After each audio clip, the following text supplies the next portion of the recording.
Hello दोस्तों, तो आज की वीडियो में हम लोग बात करने वाले हैं, आप देख सकते हैं मौर्य साम्राज्य के बारे में। आप लोगों को ये वीडियो अच्छे से देखना है क्योंकि मौर्य साम्राज्य से हर एक एग्जाम में 1 या 2 क्वेश्चन पूछे जाते हैं। अगर अच्छा से इस वीडियो को देख लेते हैं तो आप लोगों का एक क्वेश्चन नहीं छूटेगा, आप लोग सही से सही बनाइएगा। इसलिए आप लोगों को वीडियो को अच्छे से देखना है। आप लोगों का सभी वन लाइनर क्वेश्चन है, यहाँ पर देख सकते हैं वन लाइनर क्वेश्चन ही आप लोगों को पूछा जाता है। तो यहाँ पर देख सकते हैं सबसे पहले आप देख सकते हैं मौर्य साम्राज्य है। आप देख सकते हैं तो मौर्य वंश के संस्थापक कौन थे? तो यहाँ देख सकते हैं चंद्रगुप्त मौर्य। कौन थे? चंद्रगुप्त मौर्य। कौन थे? तो यहाँ पर चंद्रगुप्त मौर्य थे। उनका जन्म कब हुआ था? तो 345 बीसी, 345 बीसी। उसका मृत्यु 298 बीसी, 298 बीसी। मौर्य 322 ईसा पूर्व में मगध की गद्दी पर बैठा। यहाँ पर देखिएगा क्वेश्चन क्या पढ़ रहे हैं और आप लोगों को क्या यहाँ पर समझ आ रहा है। यहाँ पर देख सकते हैं चंद्रगुप्त जो थे उनका जन्म 345 ईसा पूर्व में हुआ, मृत्यु 298 ईसा पूर्व में हुआ और वो गद्दी पर कब बैठे थे? 322 ईसा पूर्व में बैठे थे, 322 ईसा पूर्व में बैठे थे।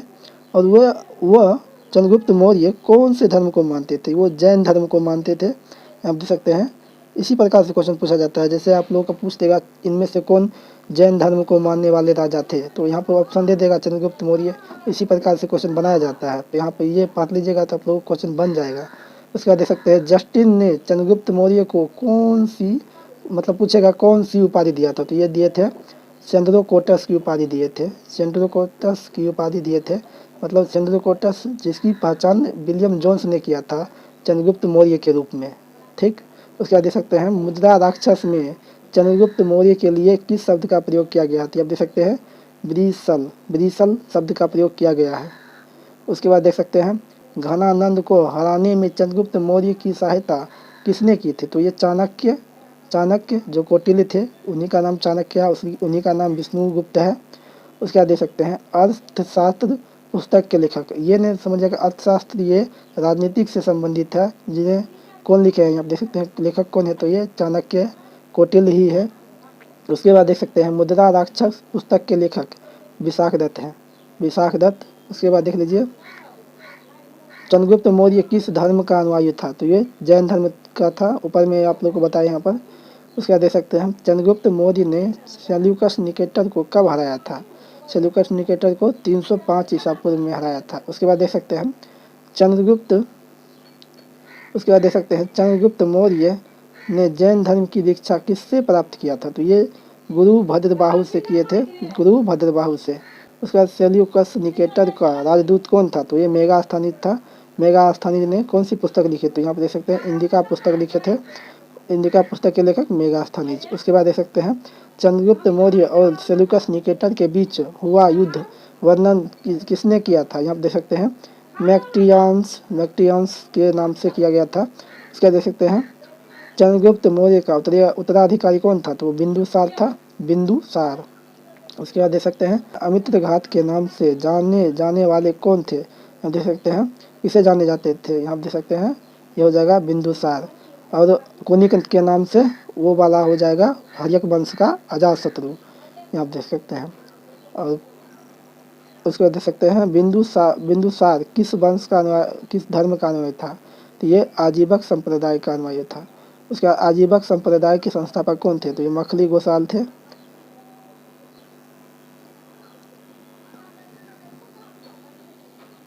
उसके बाद देख लीजिए वायु पुराण, वायु पुराण में बिंदुसार को किस नाम से जाना जाता है? तो वो भद्रसार के नाम से जाना जाते थे। उसके बाद देख सकते हैं जैन ग्रंथों के अनुसार बिंदुसार को क्या कहा जाता है? तो सिंह सेन कहा जाता है, बिंदुसार को सिंह सेन कहा जाता है जैन ग्रंथों के अनुसार। उसके बाद देख सकते हैं विष्णुवर्धन। उसके बाद देख सकते हैं बिंदुसार के दरबार में आने वाला यूनानी राजदूत कौन थे? तो यहाँ देख सकते हैं राजदूत कौन थे? तो ये हो जाएगा एंड्रियोकस, एंड्रियोकस, एंड्रियोकस हो जाएंगे। उसके बाद देख सकते हैं तक्षशिला में हुए विद्रोह को दबाने के लिए बिंदुसार ने किसे भेजा था? तो ये सुमिक और अशोक को भेजा था। किस बौद्ध विद्वान के अनुसार बिंदुसार को 16 राज्यों का विजेता बताया गया था? तो ये तारानाथ के अनुसार बताया गया था। उसके बाद देख सकते हैं बिंदुसार का उत्तराधिकारी कौन था? तो ये थे अशोक। कौन थे? तो अशोक थे। अशोक मगध की गद्दी पर कब बैठा, उसका इसको देख सकते हैं कब बैठे थे, तो 269 ईसा पूर्व में बैठे थे। उसका देख सकते हैं मगध के गद्दी पर बैठने के समय अशोक कहाँ का राजा था, तो वो अवंती का राजा था। उसके बाद देखिए किस अभिलेखों में अशोक का नाम अशोक मिलता है, तो ये हो जाएगा मास्की, गुजरा और मैतूर और उदयगोलम। क्या हो जाएगा, उदयगोलम। ये 4 अभिलेखों में अशोक का नाम अशोक मिलता है। उसके बाद देख सकते हैं किस अभिलेख में अशोक ने स्वयं को मगध का राजा बताया, तो किस अभिलेख में बताया था स्वयं का राजा, ये भाबरू अभिलेख में बताए थे। उसके बाद देख सकते हैं पुराणों में अशोक को किस नाम से जाना जाता है, तो ये अशोकवर्धन, अशोकवर्धन। आप लोग को पूछेगा अभिलेखों में किस नाम से जाना जाता था, तो वो अशोक के नाम से ही जाने जाते थे, और पुराणों में अशोकवर्धन। उसके बाद देख सकते हैं अशोक भारत में अभिलेखों की स्थापना सर्वप्रथम किसने किए थे, ये अशोक किए थे। उसके बाद देख सकते हैं अशोक ने किस वर्ष कलिंग को जीतकर मगध में मिलाया, तो ये हो जाएगा 261 ईसा पूर्व में। उसके बाद देख सकते हैं कलिंग युद्ध का वर्णन किस शिलालेख में किया गया, तो ये 13वें शिलालेख में किया गया।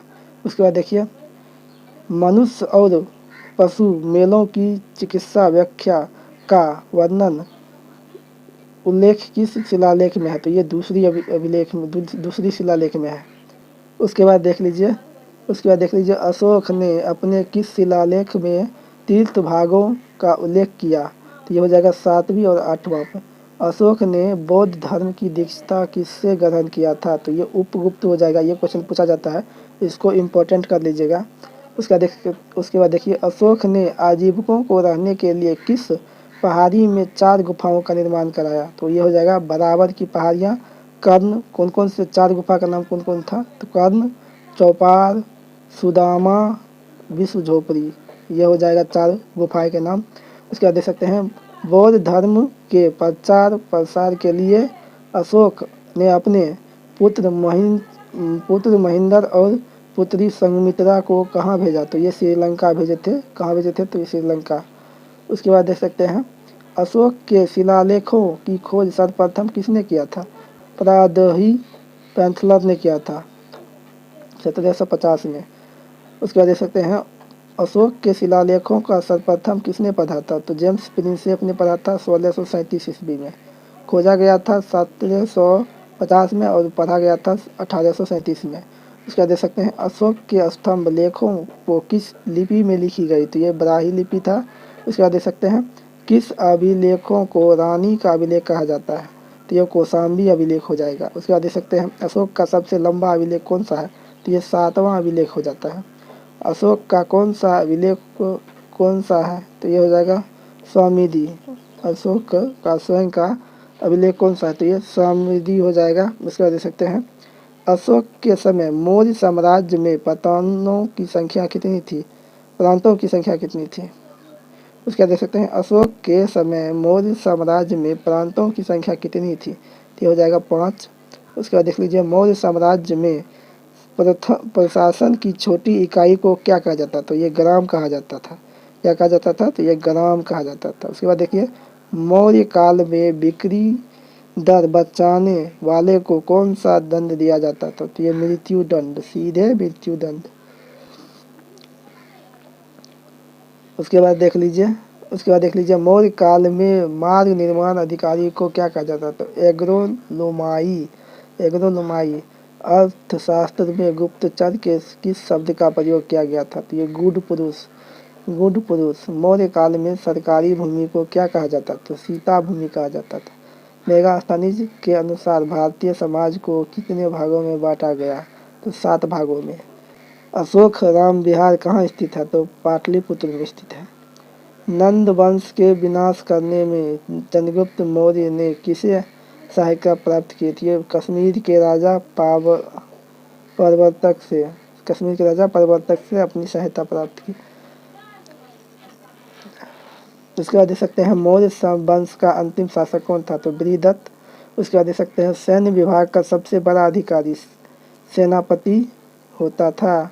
उसके बाद देखिए मौर्य शासन 337 वर्षों तक रहा। भागवत पुराण के अनुसार मौर्य वंश में इस राजा हुए, जबकि वायु पुराण के अनुसार 9 राजा हुए। मतलब कह रहा है कि भागवत पुराण के अनुसार मौर्य वंश में 10 राजा हुए, जबकि वायु पुराण के अनुसार 9 राजा हुए। तो यहाँ देख लीजिएगा। उसके बाद मौर्य वंश का अंतिम शासक बृहदत्त था। इसकी हत्या इसके सेनापति पुष्यमित्र शुंग ने कर दी 185 ईस्वी पूर्व में मगध पर शुंग वंश की स्थापना कर दी। शुंग वंश की स्थापना। तो नंद वंश के बाद मौर्य वंश, मौर्य वंश के बाद पुष्यमित्र शुंग ने शुंग वंश की स्थापना कर दी। तो उम्मीद करते हैं आप लोगों को वीडियो अच्छा लगा तो वीडियो को लाइक ज़रूर कीजिएगा और चैनल को सब्सक्राइब ज़रूर कीजिएगा।